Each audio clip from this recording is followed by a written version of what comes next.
Olá, para quem estuda ou se interessa por geografia, a biogeografia é uma daquelas disciplinas essenciais. Hoje a gente vai abrir essa verdadeira caixa de ferramentas que é fundamental para decifrar como a vida se espalha pelo nosso planeta. Bom, tudo começa com essa pergunta, que é a base para qualquer geógrafo, né? Por que um lugar é tão diferente do outro? O que é que explica essa variedade imensa de paisagens? É o clima, o relevo, ou será que é a ação humana? É exatamente para responder isso que a biogeografia existe. Então, o que é a biogeografia? É a ciência que se dedica a explicar esses padrões. E veja bem, ela não só descreve, o mais importante é que ela busca explicar os mecanismos por trás de tudo. E para fazer isso, ela fica ali, sabe, bem na fronteira entre as ciências naturais e as humanas, criando uma ponte de conhecimento que é única. A nossa jornada aqui vai ser bem estruturada. Primeiro a gente vai conhecer as lentes, que são os jeitos de olhar para o mundo. Depois a gente vê os métodos, ou seja, como se investiga na prática. Em seguida, os campos de estudo. E por fim, vamos ver como um geógrafo coloca toda essa caixa de ferramentas em ação. Vamos lá?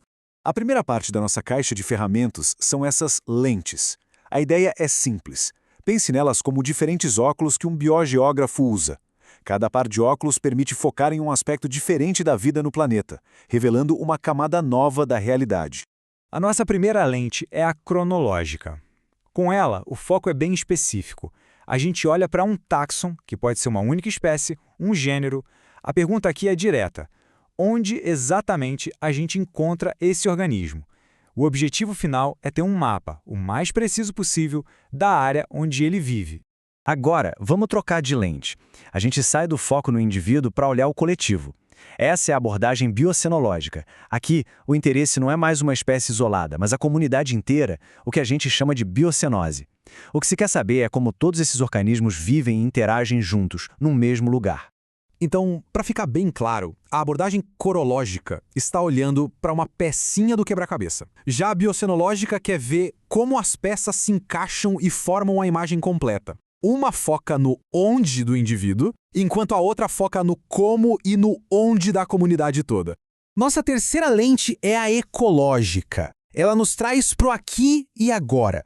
O foco dela são as interações dinâmicas, as coisas que estão acontecendo neste momento. Como é que os seres vivos se relacionam com o clima, com o solo e uns com os outros para sobreviver hoje, no tempo presente?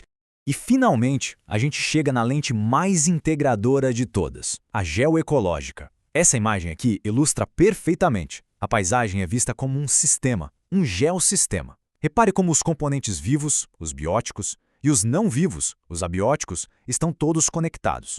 O solo influencia a planta, que alimenta o animal, e tudo isso é moldado pelo clima e pela água. É uma verdadeira teia de relações.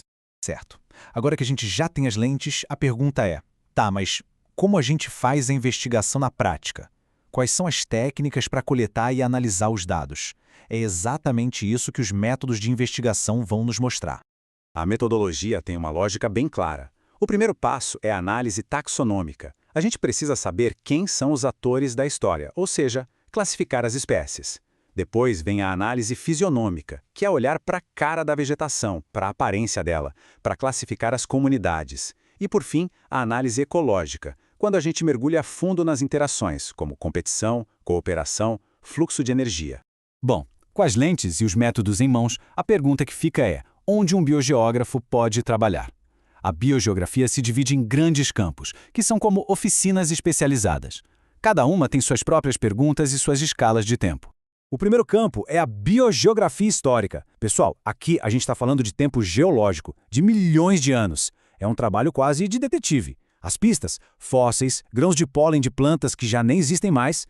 Com base nisso, dá para reconstruir como eventos gigantescos, como a separação dos continentes, espalharam espécies pelo mundo e criaram os padrões que a gente vê hoje. É incrível!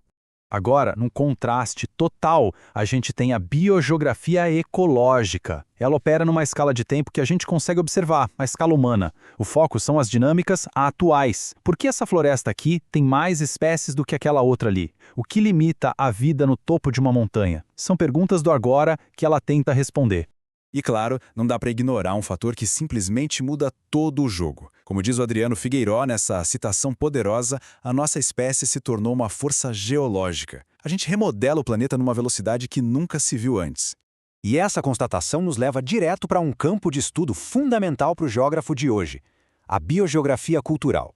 Ela investiga justamente essa relação profunda entre as sociedades humanas e o resto da biosfera, desde a domesticação de plantas e animais lá atrás, até a criação de paisagens totalmente novas, como as nossas cidades e os campos de cultivo. Certo. Então, como a gente junta todas essas peças? Como um geógrafo ou uma geógrafa pega essa caixa de ferramentas e aplica no mundo real? Um mundo que, a gente sabe, está mudando cada vez mais rápido. A conclusão é a seguinte: essa caixa de ferramentas da biogeografia nos dá um suporte teórico e prático muito poderoso. Com ela, é possível não só entender de onde a vida veio e como ela se distribuiu, mas, o que é mais importante hoje, é possível planejar e gerir nosso planeta de um jeito mais sustentável.